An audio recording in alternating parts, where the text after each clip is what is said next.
ప్రధానమంత్రి నరేంద్ర మోదీ జనవరి 16న ఆంధ్రప్రదేశ్ పర్యటనకు రానున్నారు.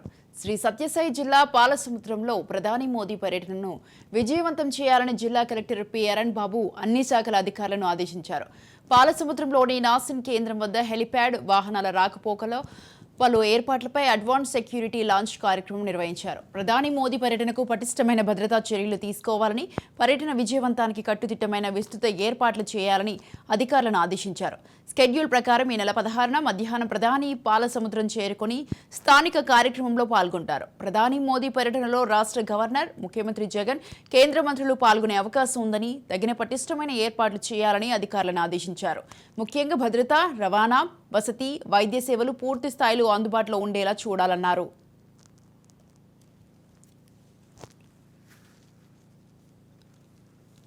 ₹1,400 కోట్లతో ఈ దేశంలో ఐఏఎస్ అకాడమీ ముసోరి తర్వాత దేశంలోనే అతి ప్రతిష్టాత్మకమైనటువంటి కస్టమ్స్ ట్రైనింగ్ అకాడమీని ప్రపంచ ప్రమాణాలతో ఇక్కడ నిర్మాణం చేయడం జరిగింది. ముందుగా ఆంధ్రప్రదేశ్ రాష్ట్ర ప్రజల తరపున ఈ దేశంలో మారుమూల ప్రాంతమైనటువంటి సత్యసాయి జిల్లాలో ఏర్పాటు చేసినటువంటి ప్రధానమంత్రి గారికి, ఆర్థిక శాఖ మంత్రి గారికి రాష్ట్ర ప్రజల తరపున ఆంధ్రప్రదేశ్ భారతీయ జనతా పార్టీ ధన్యవాదాలు తెలియజేస్తుంది. ఈ సంస్థ ద్వారా ఐఆర్ఎస్, ఐఏఎస్, ఐపీఎస్ వారికి ట్రైనింగ్ ఇచ్చే ఒక భారతదేశంలోనే మంచి సంస్థ ఈరోజు ఇక్కడ ఏర్పాటైంది.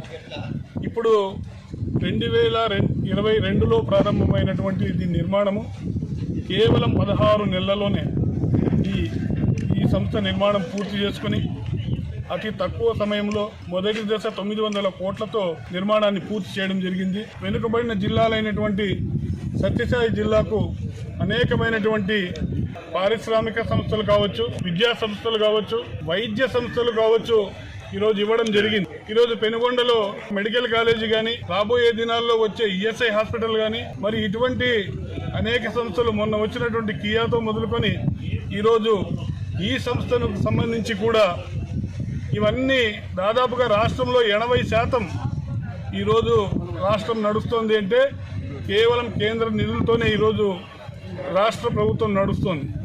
కానీ ఇస్తున్నటువంటి నిధులు కేంద్రానివి రాష్ట్రం ఆ పైన స్టిక్కర్ వేసుకొని ఈరోజు ఒక ఆయుష్మాన్ భారత్ అనేటువంటి ఒక మంచి పథకాన్ని కేంద్ర ప్రభుత్వం ప్రకటిస్తే దానిపైన కూడా డాక్టర్ వైఎస్ఆర్ ఆరోగ్యశ్రీ అని ఆ కార్డు పైన వేసుకోవడం జరుగుతుంది.